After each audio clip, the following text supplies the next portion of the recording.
Екінші, Шамдағылар оңтүстікке қарай келетін болған. Көрдіңіздер ме?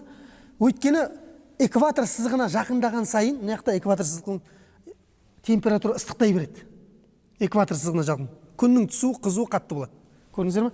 А солтүстікке кете берген сайын тропикалық қоңыржай белдеу және ары қарай мұзды белдеу басталады. Полюстік белдеулер. Антарктида деген сияқтылар, дұрыс па? Ол не? Өйткені ол жаққа күн түспейді, аз түседі күн. Міне сондықтан Йемен жері қыстың күндері Шам жеріне барып сауда істейтін болған.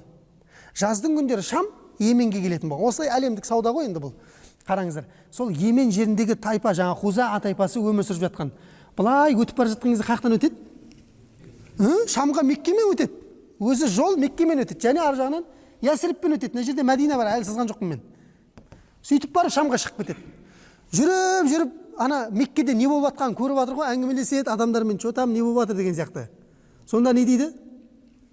Мыналар қатты кетіп жатыр дейді. Жүргім қатты кетті дейді. Не болса соған жұмсап жатыр ақшаны дейді. Харамға да, былай да.